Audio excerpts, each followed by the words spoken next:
Welcome to the Eat This Book podcast. I'm Michael Whitworth. Each day we take a small piece of scripture and we sit with it. Not a quick snack that disappears before lunch, not a chore you check off of a list, but rather a meal meant to be savored. So pull up a chair. Let's eat. Jacob is buried. The procession has returned to Egypt. The mourning is complete.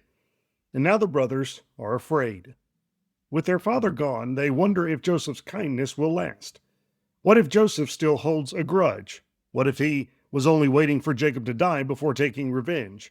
What if everything he said about forgiveness was just performance for their father's sake? Fear has a long memory. 20 years of guilt doesn't evaporate because someone says, "I forgive you." The brothers sold Joseph into slavery. They watched him beg. They lied to their father for decades. Now they're living in Egypt under Joseph's authority, and the man who could destroy them with a word is the man they once threw into a pit. They can't quite believe they're safe. So they send a message to Joseph. "Your father gave this command before he died. Say to Joseph, please forgive the transgression of your brothers and their sin, because they did evil to you." Did Jacob actually say this? The text doesn't tell us. We never heard Jacob give this instruction. It's possible he did. It's also possible the brothers invented it, a last attempt to secure mercy by invoking their father's authority. Either way, the message reveals their terror. Please forgive. They use the language of debt and pardon. They call what they did evil.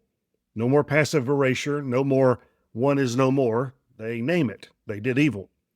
And then they come to Joseph in person and fall before him. "Behold, we are your servants." The dreams are fulfilled again. The sheaves bow. The stars fall. The brothers prostrate themselves before the one they tried to destroy. But now it's not just prophetic symbolism, it's desperation. They're offering themselves as slaves. "Whatever you want, just don't destroy us." Joseph weeps. Again. This man has wept more than any other character in Genesis.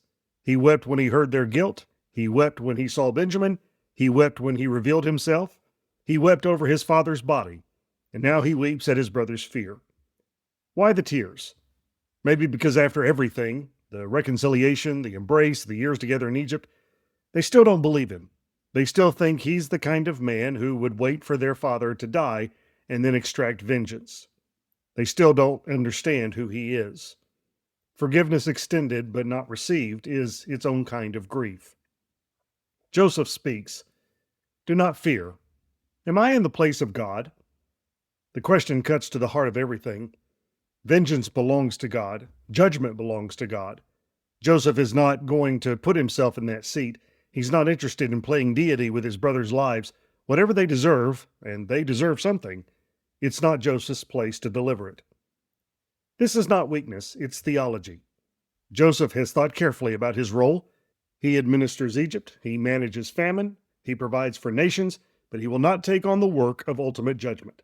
That belongs to someone else. Then comes the statement that summarizes the entire Joseph story. "As for you, you meant evil against me, but God meant it for good, to bring it about that many people should be kept alive, as they are today." Two intentions, two actors, one event. The brothers meant evil. Joseph doesn't soften that. He doesn't say, "You didn't know what you were doing." They knew. They intended harm. They sold their brother because they hated him. The evil was real, but God meant it for good. Behind the human cruelty, God was working. Through the human cruelty, God was saving. The pit led to Potiphar's house, led to prison, led to Pharaoh, led to provision for the world. What the brothers designed for destruction, God redesigned for deliverance. Both things are true. The brothers are responsible for their evil. God is sovereign over the outcome. Joseph holds both in one sentence without explaining how they fit together. He simply testifies to what he's seen. Joseph reassures them one final time, "Do not fear. I will provide for you and your little ones." He comforts them. He speaks kindly to them. The man with all the power uses it to calm, not to threaten. The one who could have crushed them chooses to sustain them. This is what forgiveness looks like when it's fully realized. Not just words, provision, care, ongoing commitment to their flourishing. Joseph doesn't just pardon his brothers, he promises to keep feeding them. Joseph lives to see the third generation. Ephraim's children to the third generation, the children of Machir, Manasseh's son, born on Joseph's knees. The dreamer, who was sold at 17, lives to 110, long enough to hold his great-grandchildren. The life that almost ended in a pit extends across a century. The story that could have been a tragedy becomes a testimony. Joseph, despised and rejected by his brothers, becomes the sustainer of nations and the patriarch of generations. And then Joseph speaks his final words. I am about to die, but God will visit you and bring you up out of this land to the land that he swore to Abraham, to Isaac, and to Jacob. Joseph knows something. Egypt is not the ending. This is not where the story stops. God will visit. God will bring them up. The promise made to his great-grandfather still stands.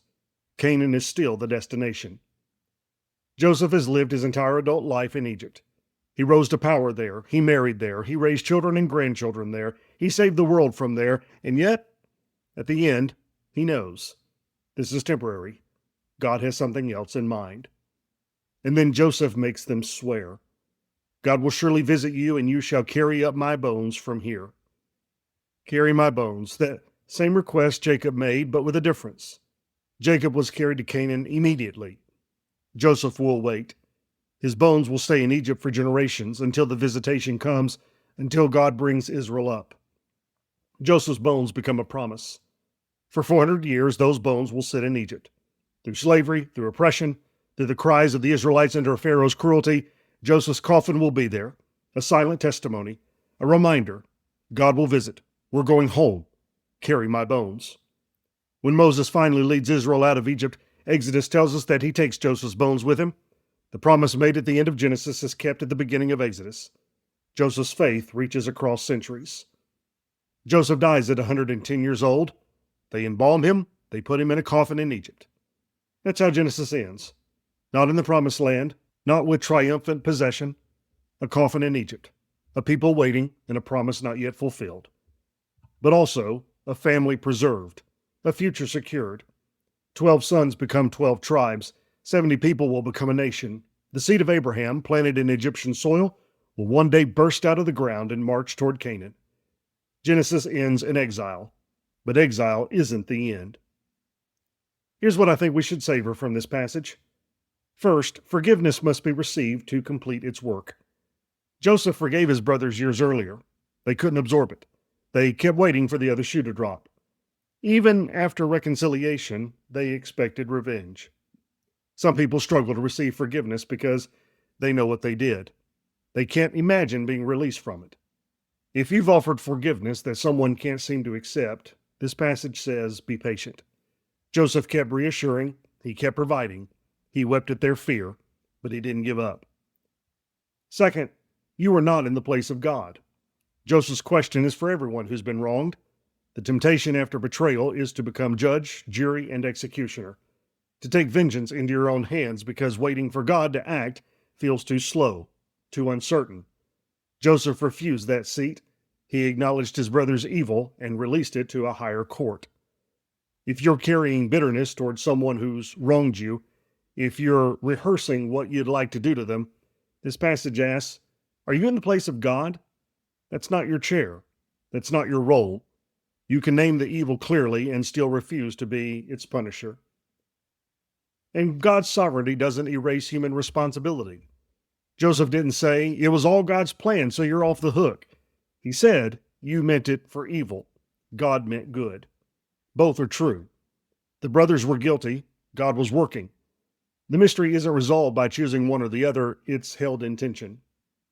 If you're trying to understand how your suffering fits into God's purposes, this passage offers a model. Name the evil as evil. Trust that God was present and working. Don't pretend that human sin wasn't sin. Don't deny that God was there. Hold both. And finally, faith makes promises it won't live to see fulfilled. Joseph knew God would visit Israel. He didn't know when. He just knew his bones would be part of the journey. 400 years of waiting lay ahead. Slavery, suffering, generations of exile. Joseph's faith reached across the chasm and said, carry my bones. If you're trusting God for something you won't see completed, if your prayers are for generations beyond your own, this passage says that's legitimate faith. Joseph's bones were his testimony. What you leave behind can speak after you're gone. Your faith can outlast your life. Genesis ends in a coffin. That's the last image. Not arrival, but anticipation. Not completion, but continuation. Joseph in a box, Israel in Egypt, the promise still outstanding. But within that ending is a beginning. The coffin is a seed. The exile is a womb. What looks like death is actually gestation. Genesis closes so Exodus can open. If your story feels like it's ending in the wrong place, if the final scene isn't what you imagined, this passage says endings aren't always endings. Sometimes they're setups. Joseph in a coffin was a promise. God will visit. You're going home. The story isn't over. Next time on Eat This Book, join me as we begin a new study of the book of Hebrews. Thanks for eating with me. Until next time, may the Word dwell in you richly.